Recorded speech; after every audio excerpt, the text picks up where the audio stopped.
Yang satu santun, kalem, halus, lemah lembut, bisa mencontoh Rasulullah. Rasulullah adalah contoh terbaik dan itu kepribadian Rasulullah. Satunya tegas, sakti, gagah, berani, adil, bisa mencontoh Rasulullah.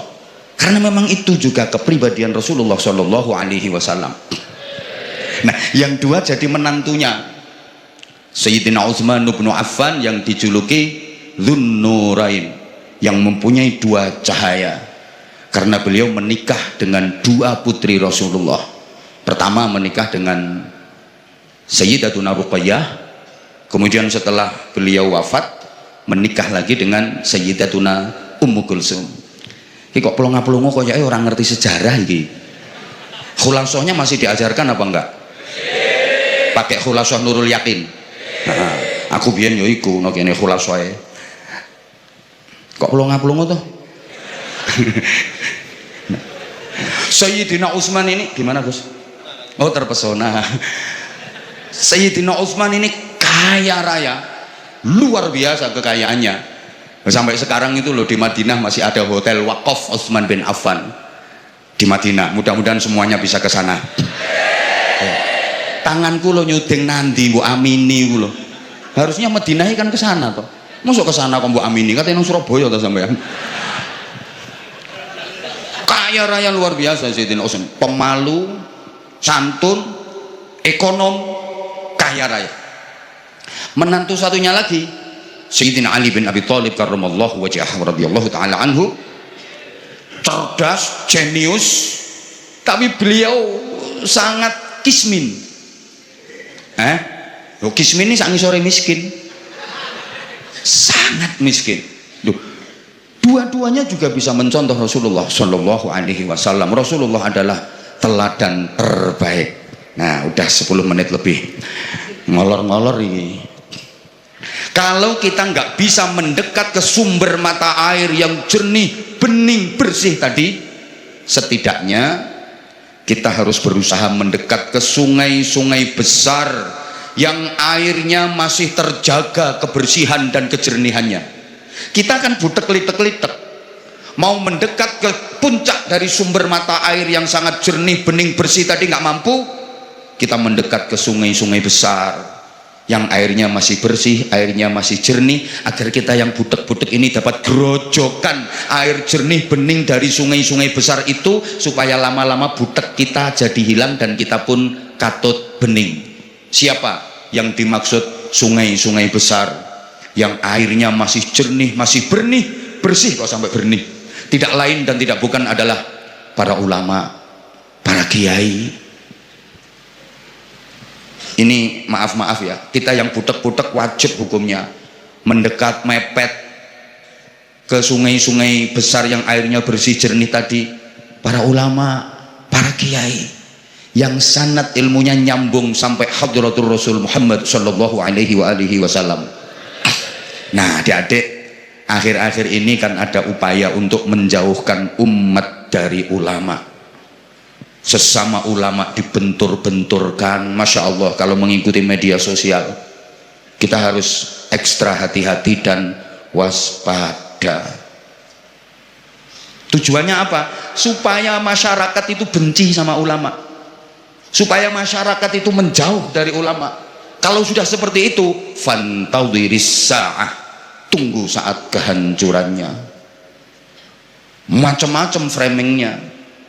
Nggak usah kiai apa itu kiai podo wonge ngentut podo basine, pokoknya langsung Rasulullah, langsung Kanjeng Nabi.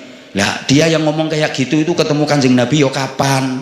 Lah terus dia tahu Kanjeng Nabi dari betul? Ada yang udah nggak doyan kitab kuning. Apa itu kitab kuning? Karangannya manusia. Lah yang bilang kitab kuning karangannya genderuwo ya siapa?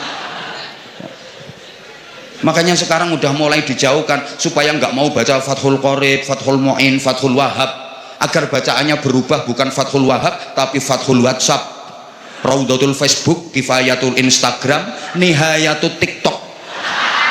Itu sanad ilmunya sampai Fadilatil Mukarram wal Mu'azzam Syekh Google radhiyallahu anhu. Jadi nanti torikohnya pakai torikoh internetiyah. Lu siapa yang mengenalkan kita kepada Allah, kepada Rasulullah, yang membimbing iman dan takwa kita kalau bukan para ulama, kalau bukan para kiai? Dengan perjuangan yang luar biasa merangkul masyarakat Indonesia yang dulunya sama sekali nggak kenal Allah. Kan masyarakat Indonesia dulu begitu, masih banyak kepercayaan, masih banyak kejawen, purbakayun, sabto dharma, dharma gandul, gandule dharma, ada gugon tuhon, ada klenik, masih percaya sama Nyai Basingah, Nyi Blorong, Nyi Roro Kidul, Nyi Roro Lor, Nyi Roro Wetan, Nyi Roro Tengah, Nyi Roro Pojokan, Mak Lampir, Nini Pelet Gerandong, wa ala alihi wa ashabihi ajma'ina wa akta'ina wa absoin. Berubah drastis, hampir 90% memeluk Islam. Ini karena strategi dakwah yang luar biasa. Makanya dalam konteks dakwah di Indonesia ini ada namanya tasfiyah, ada istidkhaliyah, ada tanmiyah. Kok lihat pelongo-pelongonya kok kayak nggak mudeng ya saya ngomong kayak gini. Tasfiyah itu apa? Tirukan bareng-bareng. Purifikatif bareng. Nah, ya wis pokoke gak ngerti pokok nirokno. Pemurnian, tapi ada juga istidkhaliyah, akomodatif. Rasulullah hijrah ke Madinah. Orang-orang Yahudi di Madinah tiap tanggal 10 Muharram mereka berpuasa. Rasulullah tanya, ngapain itu orang-orang kok puasa? Jawabannya, li'annallaha anja nabiyahu an fir'auna wa junudih. Karena Allah menyelamatkan nabinya pada hari itu dari Fir'aun dan bala tentaranya. Apa kata Rasulullah? Nahnu ahaqqu bi Musa minhum. Kami lebih berhak memiliki Musa daripada mereka. Kemudian Rasulullah bersabda, sumu, puasalah kalian. Kalian yang lebih berhak. Ini akomodatif. Loh, ini perbuatannya orang Yahudi kok ditiru-tiru. Ada tasfiyah, pemurnian. Wa khalifu. Tapi jangan sama persis dengan mereka. Kalau mereka cuma tanggal 10 Muharram saja, kamu tambah tanggal 9-nya. Mulai saat itu dikenal istilah tasu'a. Understand? Wis kok gak ngerti ya wis ngomong yes ngono aku ben lega. Understand? Ini namanya apa? Ada tasfiyah, ada istidkhaliyah. Itu di Bukhari disebutkan, kunna fil jahiliyah idza wulida lanal ghulam dzabahna syatan. Kami para sahabat dulu waktu masih jahiliyah, ketika punya anak lahir menyembelih kambing dalam rangka mayoran. Walattohna sya'rahu bidab. Rambutnya bayi itu kami olet-oleti, kami elet-eleti, kami lumuri dengan darahnya kambing.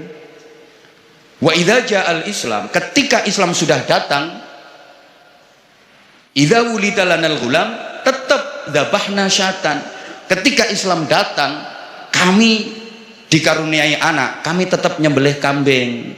Tapi ada tasfiyahnya, rambutnya tidak dilumuri darah. Walattohna sya'rahu bizza'faron. Rambut bayi dioles-olesi dengan parfum, dengan minyak za'faron. Maka Islam itu tidak mengenal animisme, dinamisme. Paham kagak diomongi model ngene iki? Duh, yo karepku santri ki yo ben rontok berpikir maju ngono lho. Walaupun gudiken oke, keroken oke. Tapi wawasan berpikir jangan sampai kalah dengan S3, S4, S5, S7, S17. Santri langitan kok dilawan. Nah iyalah. Islam tidak mengenal animisme, bahwa ada apa sesuatu benda, apa pohon, apa tempat yang didiami arwah nenek moyang. Tidak ada kepercayaan seperti itu. Juga tidak mengenal dinamisme, ada benda yang dianggap bisa mendatangkan sial, enggak ada. Tapi Islam meyakini adanya barokah, bareng barokah. Kalau animisme, dinamisme nggak ada, apalagi totamisme. Tahu totamisme? Binatang yang dianggap mempunyai keramat. Tidak ada dalam Islam. Tapi beberapa ayat Al-Quran ternyata pakai nama binatang. Ayo sebutkan nama ayat surah. Beberapa surah dalam Al-Quran itu pakai nama binatang. Ayo surat apa saja?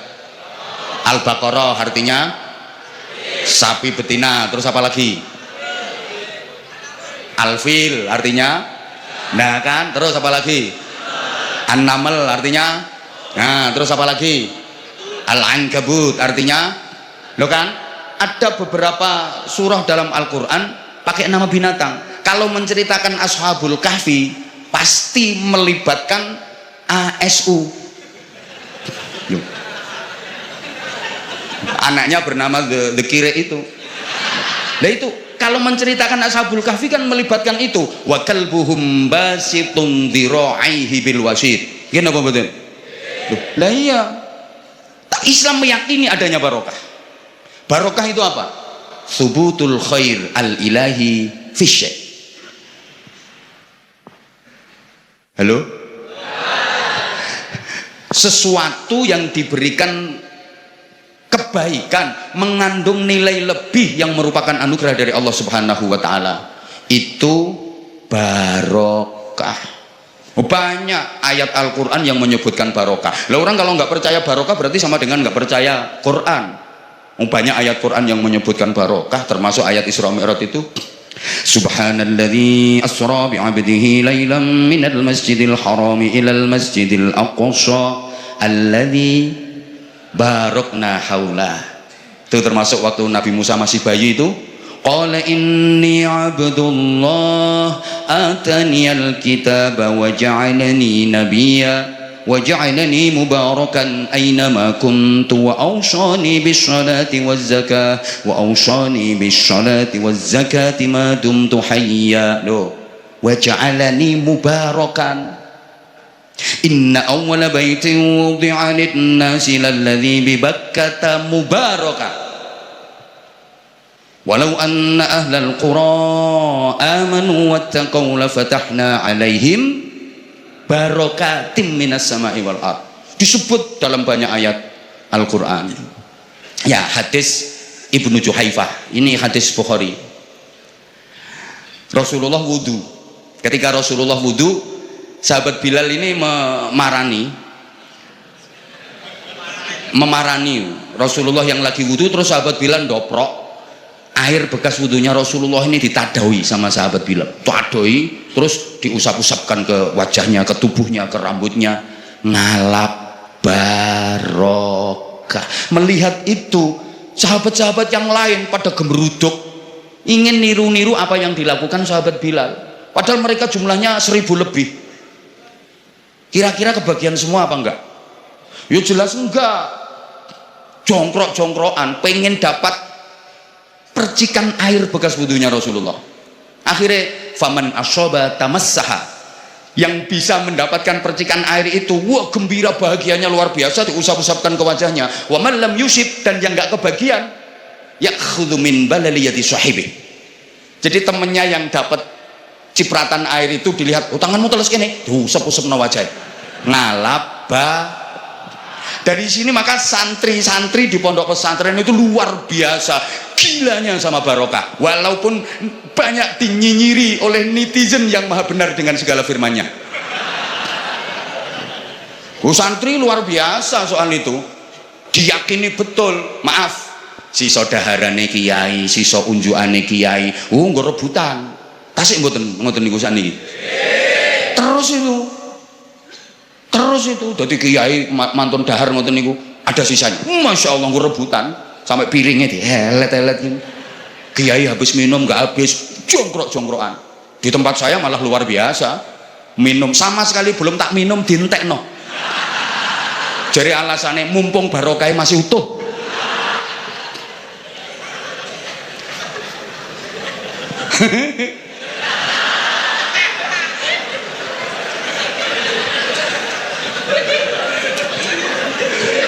Syarahnya Sahih Bukhari, kalau sampean mau cari sendiri, Fathul Bari karyanya Ibnu Hajar Al Asqalani.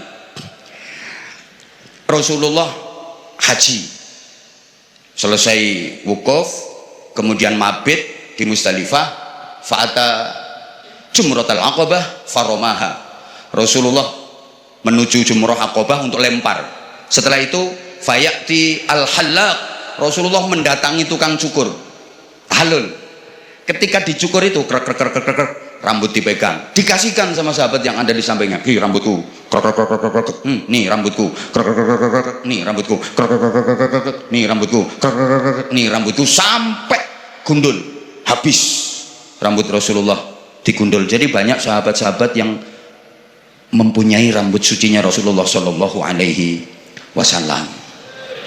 Wah, luar biasa senangnya punya rambutnya Rasulullah itu. Nah, ketika memasuki zaman tabi'in, ini kan banyak yang ngaku-ngaku punya rambutnya Nabi. Maka kalau ada orang yang ngaku punya rambutnya Nabi itu akhirnya diteliti, min aina usabta, kamu mendapatkannya dari siapa? Ini bener rambutnya Kanjeng Nabi, kok jangan-jangan rambutnya Abu Jahal? Lho dike apa? Yustas fabihi, dipakai obat, dike tombo. Jadi diwadahi kirbah, diwadahi botol, terus direndam dike tombo. Makanya ada seorang tabi'in namanya Muhammad ibnu Sirin, ini undahwi murite jenenge Abidah.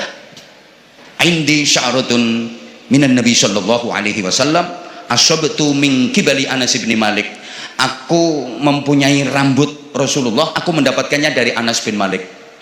Oh iya jelas valid, wong Anas bin Malik itu menjadi khodamnya keluarga Rasulullah 14 tahun. Begitu mendengar itu, apa yang dikatakan Abidah? Lau kanat li sya'ratun minan Nabi sallallahu alaihi wasallam, andaikan aku mempunyai satu helai saja rambutnya Rasulullah, la habbu ilayya minad dunya wa ma fiha. Tentu aku lebih menyukainya, aku lebih senang daripada mempunyai dunia seisinya. Allahumma sholli ala Muhammad. Allahumma sholli ala Muhammad. Itu yang hadisnya sahih. Masih banyak kapan-kapan kalau kesini lagi. Dalam tinggal 3 menit, alhamdulillah. Berarti terakhir ini, terakhir tinggal 3 menit. Itu yang hadisnya sahih-sahih ya. Nah, cuman al barakatu ziyadatul khair, barokah itu bertambahnya nilai kebaikan. Wala takunul barakatu illa fi khair, barokah nggak mungkin ada kecuali dalam kebaikan. Barokah nggak mungkin bisa dihasilkan kecuali dengan kebaikan. Dan barokah tidak mungkin keluar kecuali dari ahli kebaikan. Lah santri-santri kalau ketemu kiai kok tangannya dicucup-cucup, dibolak-balik, apa barokahnya maksudnya? Maaf, tangannya masyayikh itu biasa dipakai pegang mushaf, biasa dipakai membolak-balik lembar demi lembar mushaf, lembar demi lembar kitab. Wajar barokah, beda karo tangan saya, tanganmu, gitu loh. Biasa dipakai untuk berzikir, biasa dipakai bimbing santri, bimbing masyarakat. Yakin pokoknya sampean sing ikhlas, sing istiqomah nderekaken masyayikh, insyaallah pinaringan barokah. Sampun persis waktunya habis, saya mohon maaf.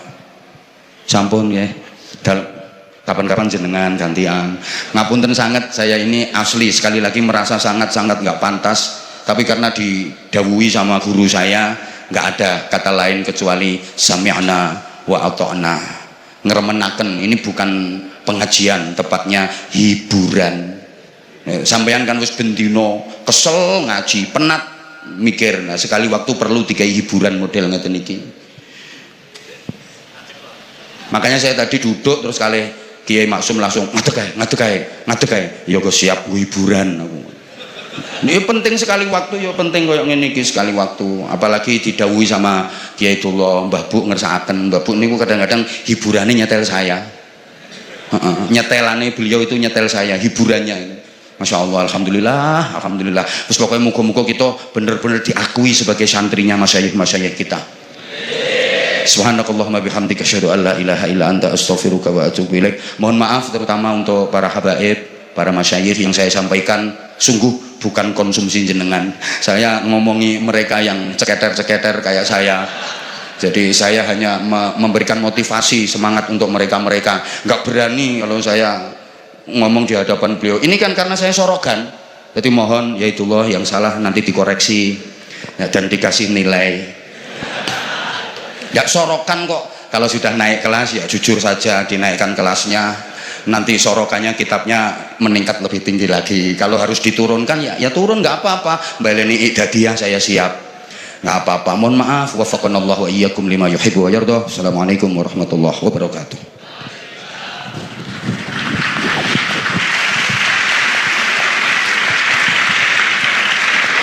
Jazakumullah khairan katsira. Terima kasih kepada Kiai Anwar Zahid, banyak sekali yang diberikan, termasuk salah satunya adalah poin yang penting akhir-akhir ini umat dijauhkan dari para habaib, dari para kiai, maka tugas kita adalah untuk kembali kepada para habaib, kembali pada kiai, termasuk santri yang lama hilang, Ustaz Kiai Anwar Zahid yang kembali ke Pondok Langitan. Ya, karena sudah 25 tahun kita panggil gak pernah datang. Ya, dulu terakhir dulu tahun 1990 itu terakhir saya ngundang. Habis itu sudah sulit, kalah dengan undangan-undangan yang lain. Udah Abdun Abikun, mudah-mudahan ini adalah cerita santri yang kembali. Dan Kiai Anwar Zahid ini harus minta maaf pada para habib, pada kiai, karena mengajukan santri untuk nyikat sandali kiai. Ini yang harus tobat, ini taubatan nasuha, karena dia tadi sudah mengajarkan anak-anak supaya nyikat sandali kiai ini. Jadi salah satu ajaran yang sesat saya kira. Terima kasih, mudah-mudahan bermanfaat. Mohon maaf para habaib ya seperti ini. Beliau banyak yang mengatakan kata-katanya kasar tapi mampu melembutkan hati orang. Kata-katanya kasar tapi mampu melembutkan hati banyak orang. Mudah-mudahan makbul indallah, amin. Yang terakhir kita dengarkan Abuya Yahya. Beliau adalah ada guru kita yang akan menyampaikan bagaimana, insyaallah kita berikan waktu secukupnya pada Buya Yahya. Kami persilakan, silakan ya, atas permintaan Buya Zain.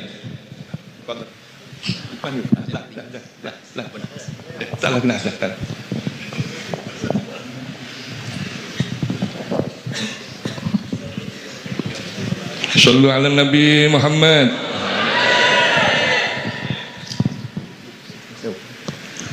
Bismillahirrahmanirrahim. Assalamualaikum warahmatullahi wabarakatuh.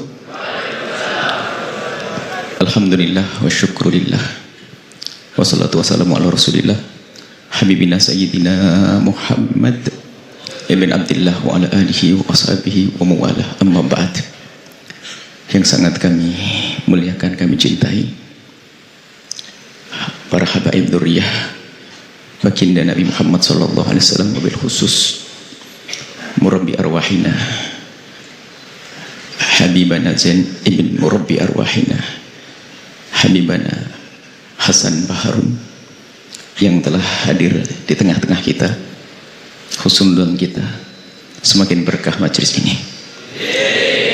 Dan juga yang sangat kami cintai, kami muliakan para ulama, wabil khusus guru kita semuanya, murabbi kita Romo Yai Abdullah, dan saudara-saudara beliau, dan juga para kiai, dan juga para hadirin dan para santri. Tadi sudah disampaikan oleh guru kita. Kalau kita menyebut guru, kalau Romo Yai Abdullah nyebut anak hilang tidak apa-apa. Kalau kita tidak berani, insya Allah. Cuman setelah dengar Romo Yai Anwar Zahid, kok dengar kita itu kayak pindah alam. Singkat, sebuah kisah. Suatu ketika ada orang datang kepada Rasulullah mengadukan tentang keberingasan syahwatnya. Ya Rasulullah, aku punya kebiasaan jelek, syahwat, zina. Kemudian baginda Nabi mengingatkan, apakah kamu punya seorang ibu? Punya ya Rasulullah. Apakah kau punya seorang adik perempuan? Punya ya Rasulullah. Apakah kau punya seorang anak perempuan? Punya ya Rasulullah. Apakah kamu rela jika ibumu dizinai oleh seseorang? Laki-laki berkata, tidak, aku tidak rela. Apakah rela jika kakak perempuanmu atau adik perempuanmu dizinai oleh seseorang? Laki-laki itu berkata, tidak, aku tidak rela, akan aku bunuh orang itu. Lalu baginda Nabi menjelaskan, begitu juga orang yang kau zinai, kalau bukan ibunya seseorang, maka ia adalah anaknya seseorang atau saudarinya seorang. Tentu di sana ada orang yang marah. Nabi mengajak bicara dengan akalnya. Orang itu diam sejenak. Setelah itu dia masih berkata, tapi susah saya meninggalkannya ya Rasulullah. Kemudian baginda Nabi dengan mata kasih dan sayangnya memandang kepada orang tersebut, kemudian mengelus dadanya dengan tangannya. Dan di saat bertemu pandangan mata mulia baginda Nabi kepada mata orang tersebut, dan tangan baginda Nabi yang suci dan mulia menyentuh dada orang tersebut, bergetar orang itu dan berkata, ya Rasulullah, mulai saat ini aku tidak akan lagi mau melakukan itu, zina. Yang bisa diambil faedah bahwa dalam berguru tidak cukup dengan ilmu akal. Nggak cukup dengan akal saja. Menghafal, akal tidak cukup. Akan tapi ternyata sambung, sentuhan dengan seorang guru. Sambung dengan seorang guru. Kalau waktu itu baginda Nabi menyentuh, memandang dengan kasih kepada muridnya, yang sahabat tersebut, lalu bergetar hatinya, kemudian kesadaran, kemudian setelah itu insya bahwasanya aku tidak akan melakukan lagi.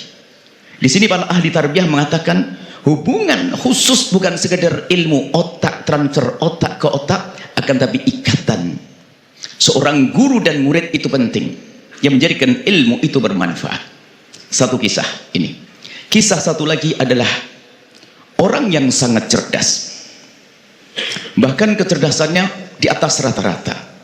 Kalau di kalangan orang Arab waktu itu ada satu perkumpulan, di situ hanya berkumpul orang-orang cerdas, orang hebat, di atas 40 tahun umurnya. Tapi orang ini yang sangat muda dan sangat muda boleh bergabung di sini. Dia cerdas kalau mendengar, dia hafal. Akan tetapi kecerdasannya tidak menyelamatkan dia. Padahal dia juga belajar dengan Nabi, dengar wahyu turun, dengar Nabi menyampaikan hadis, akan tapi ternyata orang ini tidak bisa menjadi baik. Dia mendengar Nabi. Kalau ditanya apa yang ayat turun, dia bisa menghafal. Ditanya hadis apa yang diucapkan Nabi, dia bisa mengucapkannya. Tapi kenapa? Hatinya tidak sambung dengan guru, yaitu baginda Nabi, maka dia pun tidak bisa mengambil faedah ilmu yang gak manfaat. Siapakah dia? Dia adalah Profesor Dr. Abu Jahal. Abu Jahal itu pinternya luar biasa. Mungkin kalau hari ini ngafal Alfiyah Ibnu Malik hanya 2-3 minggu. Al-Quran hafal, kurang lebih seperti itu. Tapi gak punya ikatan khusus dengan gurunya. Sehingga menjadilah Abu Jahal. Maka hauliyah itu maknanya adalah memperbaharui kembali ikatan kita dengan guru. Kalau bukan guru, gurunya guru kita. Guru memperbaharui ikatan hati. Dengan ikatan hati inilah ilmu yang kita dapat akan menjadi ilmu yang manfaat. Maka budaya ini harus terus dikembangkan. Tapi bukan hanya sekedar biar berkumpulnya anak-anak, tidak, atau santri atau alumni, tidak. Tapi harus sadar bahwasanya kita ingin sambung hati dengan guru kita. Buahnya adalah menghidupkan kembali guru-guru kita, ulama kita yang telah wafat. Kita hidupkan di mana? Kita hidupkan dalam pandangan kita, sehingga guru kita ada di putra-putranya, guru kita ada di murid-muridnya. Sehingga kalau kita melihat ini muridnya siapa? Murid langitan misalnya. Oh, ada cinta kita, ada mahabbah. Putra-putra guru kita, kita ada cinta. Dan beginilah makna haul, bukan sekedar ramainya. Jadi intinya sambung hati dengan seorang guru itu menjadikan sebab ilmu kita manfaat. Nuhibbuka billah. Assalamualaikum warahmatullahi wabarakatuh.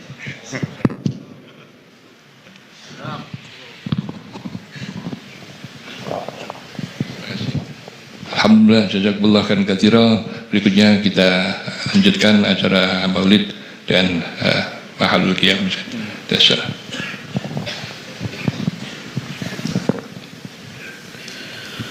اللهم صل وسلم وبارك عليه وعلى آله فحين قرب ونوط هذا الحبيب أعلى. Assalamualaikum warahmatullahi wabarakatuh. Terima kasih banyak buat teman-teman semua yang sudah terus mendukung channel ini ya teman-teman. Terima kasih banyak yang sudah nonton, like, bahkan yang sudah subscribe. Terima kasih banyak ya. Semoga segala kebaikan kalian dibalas oleh Allah Subhanahu wa taala. Oke, terima kasih.